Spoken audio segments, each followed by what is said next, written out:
Judge Frank Caprio should have been the next president of the United States, but sadly he passed away. America has lost a truly great man. I have decided to hold a state funeral for him at the White House.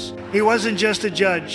He was a leader who truly cared about everyday people. የዓለማችን ደጉ ዳኛ የፍራንክ ካፕሪዮ የሕይወትና የሰብአዊነት አሻራ በሕግና ፍትህ ዓለም ውስጥ ብዙ ጊዜ ደረቅ አንቀጾችና ጥብቅ ሕጎች ሲነግሱ ይታያሉ። ነገር ግን አልፎ አልፎ ከሕግ መጻሕፍት ባሻገር የሰዎችን ልብ የሚመለከቱና ሰብአዊነትን ከፍትህ ጋር የሚያስታርቁ ልዩ ሰዎች ብቅ ይላሉ።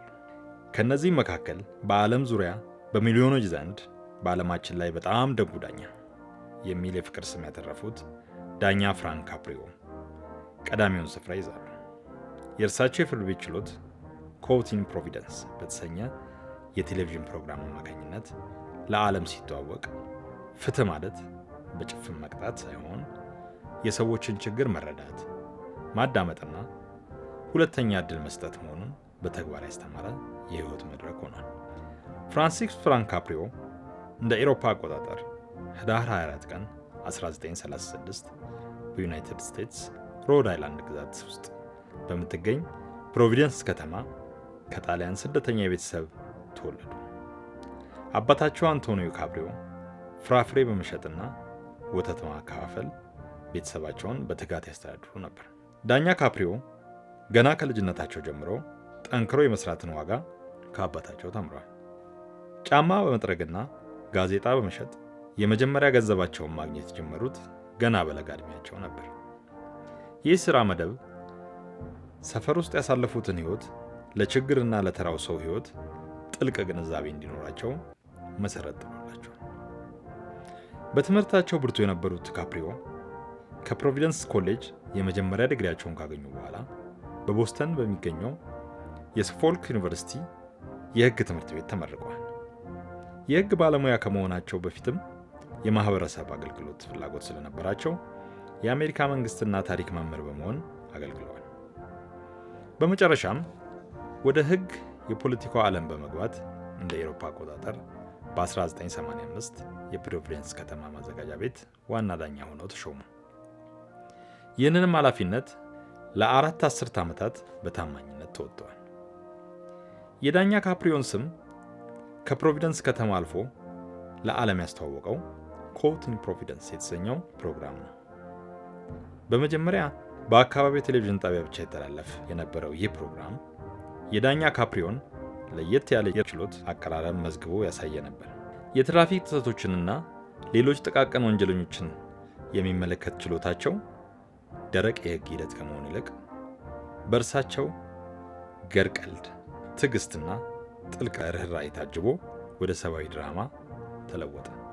በ2010ዎቹ አጋማሽ የፕሮግራሙ አጫጭር ክፍሎች በዩቲዩብ እና በፌስቡክ መሰራጨት ሲጀምሩ በመቶ ሚሊዮኖች የሚቆጠሩ እይታዎች በማግኘት ዓለም አቀፋዊ ክስተት ሆነ። የሚንቀጠቀጥ አዛውንት፣ በችግር የተዋጠች ነጠላ እናት ወይም በአዲስ ሀገር ግራ የተጋባ ስደተኛ ጉዳይ ሲታይ ዳኛ ካፕሪዮ እንደ ሕግ አስፈጻሚ ሳይሆን እንደ አዛኝ ጎረቤት ሆነው ያዳምጡ ነበር። ይህ አካሄዳቸው በዓለም ዙሪያ ያሉ ሰዎችን ልብ ገዛ። የዳኛ ካፕሪዮ ዝና የተገነባው በጥልቅ ሰብአዊነት በተሞሉ ልብ በሚነኩ ውሳኔዎች ነው። ከነዚህም መካከል ጥቂቶቹ የሚከተሉት ናቸው። የ96 ዓመቱ አዛውንት ጉዳይ። አንድ የ96 ዓመት አዛውንት በካንሰር የተያዘ ልጃቸውን ወደ ሕክምና መውሰድ ላይ ያሉ የፍጥነት ገደብ በመተላለፍ ፍርድ ቤት ቀረቡ። ዳኛ ካፕሪዮ የአዛውንቱን ታሪክ በትኩረት ከሰሙ በኋላ አይኖቻቸው በእንባ እየሞሉ አባትነት ማለት ይህ ነው፣ እርስዎ ጥሩ ሰው ኖት በማለት ክሱን ሙሉ በሙሉ ውድቅ አደረጉ። ልጇ የተገደለባት እናት። አንዲት ሴት በተከታታይ የመኪና ማቆሚያ ሕግ ጥሰት ከፍተኛ የቅጣት ተከማችቶባት ነበር። ታሪኳን ስትናገር ግን ልጇ በቅርቡ እንደተገደለባትና ከዚያ ወዲህ ሕይወቷን አይምሯን እንደተናጋ አስረዳች። ዳኛ ካፕሪዮ ጥልቅ ሐዘኗን በመረዳት የደረሰብሽን ሐዘን ምንም ሊተካው አይችልም ካሉ በኋላ ቅጣቷን ሙሉ በሙሉ መሰረዝ፣ ነገሮች ሁሉ መልካም እንዲሆኑልሽ እመኛለሁ ማለት አጽናንተዋታል። ሕፃናትን በውሳኔ ውስጥ ማሳተፍ። የእርሳቸው ችሎት ከሚያስደስቱ ገጽታዎች አንዱ ተከሳሾች ከልጆቻቸው ጋር ሲቀርቡ የሚያሳዩት አካሄድ ነው። ልጆቹን ወደ ችሎት በመጥራት በቀልድ መልክ አባትሽ ጥፋተኛ ነው ወይስ አይደለም ብለው ይጠይቃሉ።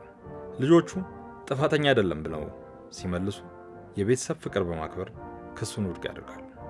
ይህ ድርጊታቸው የፍርድ ቤቱን አስፈሪ ድባብ በማቅለል ፍትህ ከቤተሰብ ፍቅር ውስጥ ሊታይ እንደሚችል ያስተምራል።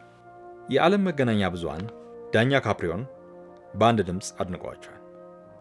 እንደ CNN፣ BBC፣ ዘ ዋሽንግተን ፖስት እና ዘ ጋርዲያን ያሉ ተቋማት ዘገባዎችን የሰሩባቸው ሲሆን ሩህሩህ ዳኛ ወይም ዘ ኮምፓሽኔት ጃጅ እና የዓለማችን እጅግ ሩህሩህ ዳኛ ወይም ዘ ወርልድስ ሞስት ኮምፓሽኔት ጃጅ በሚሉ ስሞች አወድሰዋቸዋል። ጋዜጠኞች የእርሳቸውን ችሎት የሕግ መማሪያ ብቻ ሳይሆን የሕይወት መማሪያም እንደሆነ ይገልጻሉ። ዳኛ ካፕሪዮ ይህን ሁሉ ዝና ሲያገኙ ትህትናን አልተለያቸው።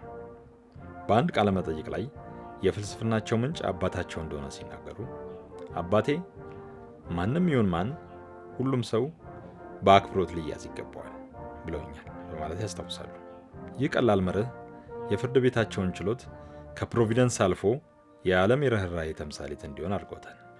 ወደ 4 አስርት ዓመታት የሚጠጋ አገልግሎታቸውን አጠናቀው በጥር 2023 ጡረታ ቢወጡም ተጽዕኗቸው ዛሬም ሕያው ሆኖ ቆይቷል።